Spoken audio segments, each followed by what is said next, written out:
Viswamithra and Rama arrived within sight of Mithilia City. While passing over the slightly raised ground beside the walls of the fort, Rama noticed a shapeless slab of stone, half buried vertically in the ground. When he brushed past, the dust of his feet fell on it, and transformed it, that very instant, into a beautiful woman. As the woman did not obeisance and stood aside respectfully, Viswamithra introduced her to Rama. You have heard of sage Gautama, whose curse resulted in great Indra's body being studded with 1,000 eyes all over. This lady was his wife, and her name is Ahalya. And he told Rama her story. Ahalya's story. Brahma once created, out of the ingredients of absolute beauty, a woman, and she was called Ahalya, which, in the Sanskrit language, means non-imperfection. God Indra, being the highest god amongst the gods, was attracted by her beauty and was convinced that he alone was worthy of claiming her hand. Brahma, noticing the conceit and presumptuousness of Indra, ignored him, sought out sage Gautama, and left him in charge of the girl. She grew up in his custody, and when the time came, the sage took her back to Brahma and handed him over to him. Brahma appreciated Gautama's purity of mind and heart, never once had any carnal thought crossed his mind, and said, "Marry her. She is fit to be your wife, or rather you alone deserve to be her husband." Accordingly, she was married, blessed by Brahma and other gods. Having spent her childhood with Gautama, Ahalya knew his needs and so proved a perfect wife, and they lived happily.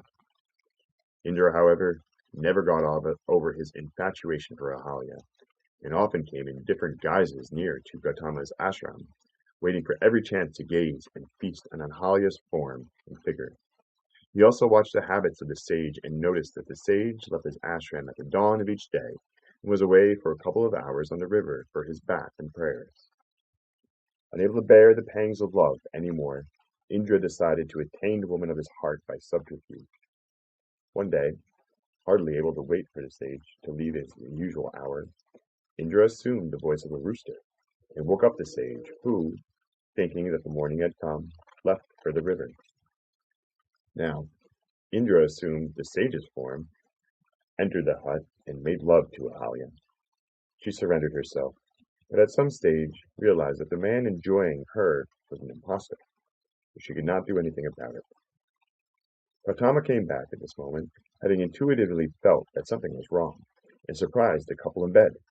Ahalya stood aside, filled with shame and remorse. Indra assumed the form of a cat, the most facile and animal form for sneaking in or out, and tried to slip away. The sage looked from the cat to the woman and was not to be deceived. He arrested the cat where he was with these words: "Cat, I know you. Your obsession with the female is your undoing. May your body be covered with 1,000 female marks, so that in all the worlds people may understand what really goes on in your mind all the time." Hardly had these words left his lips, when every inch of Indra's body displayed the female organ. There could be no greater shame for the proud and self-preening Indra. After Indra slunk away back to his world, Gautama looked at his wife and said, "You have sinned with your body. May that body harden into a shapeless piece of granite, just where you are." Now in desperation, Ahalya implored, "A grave mistake has been committed. It is in the nature of noble souls to forgive the error of lesser beings. Please, I am already feeling a weight creeping up my feet. Do something, please help me." Now the sage felt sorry for her and said, "Your redemption will come when the son of Dasaratha, Rama, passes this way at some future date." "When? Where?" she essayed to question desperately, but before the words could leave her lips, she had become a piece of stone. Indra's predicament became a joke in all the worlds at first. The latter proved noticeably tragic. He stayed in darkness and seclusion, and could never appear before man or woman. This caused much concern to all the gods, as his multifarious duties in various worlds remained suspended. They went in a body to Brahma, and requested him to intercede with Gautama. By this time the sage's resentment had vanished. and he said, in response to Brahma's appeal, "Made 1,000 additions to Indra's features become eyes." Indra, thereafter, came to be known as the thousand-eyed god.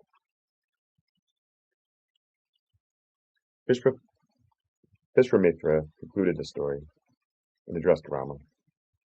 "O Great One, you were born to restore righteousness and virtue to mankind and eliminate all evil. At our yagna I saw the power of your arms, and now I see the greatness of the touch of your feet."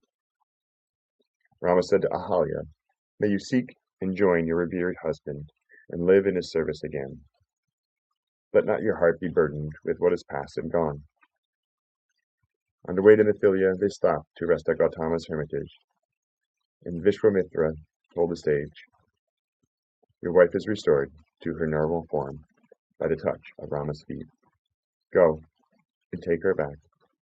Her heart is purified through the ordeal she has undergone." All this accomplished, they moved on, leaving behind the scented groves and forests, and approached the battlemented gates of Mithilia City.